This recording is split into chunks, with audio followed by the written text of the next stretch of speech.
Let me show you what our daily schedule looks like in our preschool classroom. For reference, we are a public preschool with a half-day program. Students come for 3 hours and 10 minutes a day, Monday through Thursday. I send home this schedule to parents at the beginning of the year. When students walk in, they do our high five letter review. Next, they find their cubby and hang up their coats and backpacks.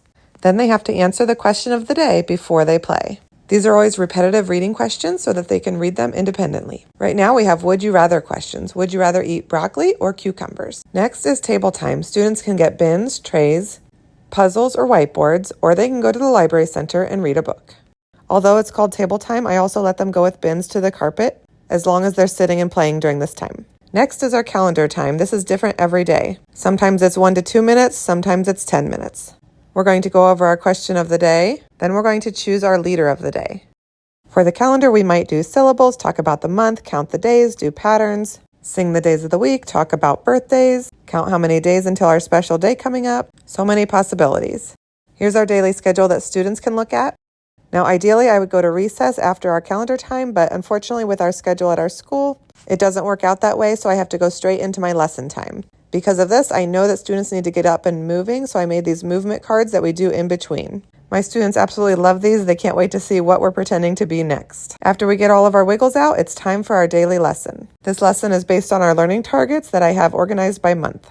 Today we're learning all about exercise. We can understand that running and playing helps our bodies grow and be healthy. I always pair a book with my lesson, so we're reading this nonfiction book, Exercise. I show students where their heart is when we feel our heart. We're going to learn all of these different exercises and then feel our heart again after we're finished. I love that the students always say, "My heart is beeping." When our lesson is finished, it's time for recess.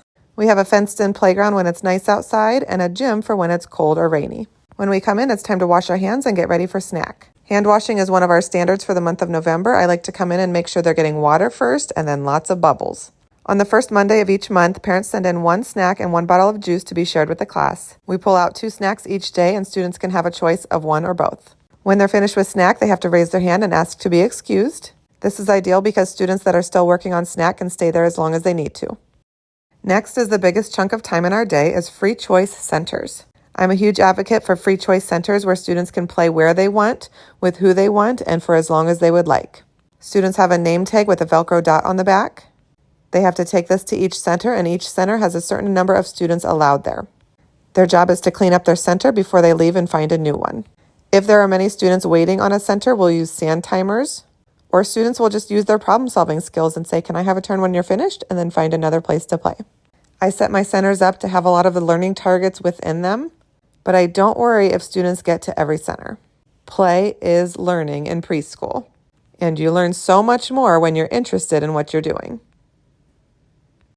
When center time is over, I say macaroni and cheese. They say everybody freeze. I say hands on top. They say everybody stop. It's time to clean up, put everything away, and come to the carpet. They're going to put their names away, clean up their center, then go help a friend clean up, and come to the carpet. We work together as a team until everything is finished.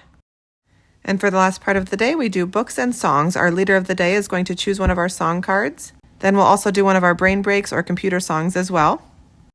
And I choose the book for our lesson time, but for this time I let students help me decide which book we want to read at the end of the day. Danny Go is one of our favorites for brain breaks.